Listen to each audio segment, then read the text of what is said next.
नमस्कार, मैं हूं मनोज मनु। आप देख रहे हैं इंडिया न्यूज का डिजिटल प्लेटफॉर्म। बात दिल्ली चुनाव की करेंगे। दिल्ली चुनाव में सारी मर्यादाएं पार हो चुकी हैं और अभी ये शुरुआती दौर है। आपको बता दें कि अरविंद केजरीवाल बीजेपी के ऊपर लगातार आरोप तो लगा रहे हैं। वो ये भी आरोप लगा रहे हैं कि किस तरीके से केंद्र के मंत्री और सांसदों के घर पर 30-30 लोगों के फर्जी वोट बनवाए जा रहे हैं, मतदाता परिचय पत्र बनवाया जा रहा है। लेकिन एक बड़ा आरोप और लगा दिया है। अरविंद केजरीवाल ने आरोप लगा दिया है कि बीजेपी दिल्ली में मतदाताओं को लुभाने के लिए सोने की चेन बेच रही है। अब इस बयान के बाद बीजेपी भड़क गई है। संदीप दीक्षित भी भड़क गए हैं। संदीप दीक्षित अरविंद केजरीवाल को लेकर कहते हैं कि अरविंद केजरीवाल कौन सा भारत राष्ट्र बनाना चाहते हैं?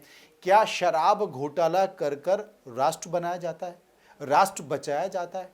शीश महल में खुद जाकर राष्ट्र बताया जाता है? कांग्रेस ने भी सारी मर्यादाएं तोड़ दी हैं और शायद अरविंद केजरीवाल को भी नहीं पता होगा कि बीजेपी से एक कदम आगे जाकर कांग्रेस अरविंद केजरीवाल पर भ्रष्टाचार के आरोप लगवा रही है। उसका कारण है, पहली बार कांग्रेस को यकीन हुआ है कि वो अपनी खोई हुई जमीन को वापस पा सकती है, क्योंकि अरविंद केजरीवाल के पास जो वोट बैंक है वो किसी और का नहीं है, वो कांग्रेस का ही वोट बैंक है। बीजेपी का अपना अलग वोट बैंक है। बीजेपी अपने वोट बैंक को अब तक अपने साथ साधे हुई है, लेकिन कांग्रेस का वोट बैंक गायब हो चुका है और तमाम सर्वे के बाद कांग्रेस ये मान रही है कि इस बार उसका वोटों परसेंटेज बढ़ सकता है अगर वो सीधे आम आदमी पार्टी पर हमलावर रही तो।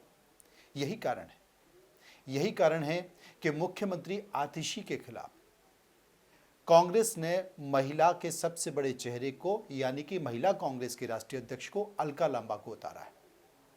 और संदीप दीक्षित, जो कि शीला दीक्षित के बेटे हैं, जिन्होंने 10 साल तक दिल्ली को सजाया संवारा और पर्यावरण को लेकर बेहतर काम किया, उनके बेटे को भी चुनाव मैदान में उतारा है। लेकिन एक गलती हो गई, एक चूक हो गई कि कांग्रेस भी अगर अपना मुख्यमंत्री पद का चेहरा घोषित कर देती तो शायद वो टक्कर में खड़ी हो जाती और बीजेपी बहुत पीछे रह जाती।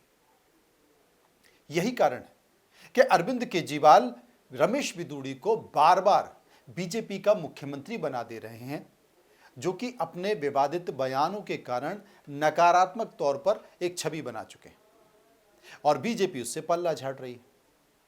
लेकिन अरविंद केजरीवाल के ऊपर शीश महल में रहने के आरोप लग रहे हैं। अरविंद केजरीवाल के ऊपर उनके बाथरूम में सोने की शीट के आरोप लग रहे हैं। तो अरविंद केजरीवाल भी इस विधानसभा चुनाव में सोने के आरोप लगा रहे हैं।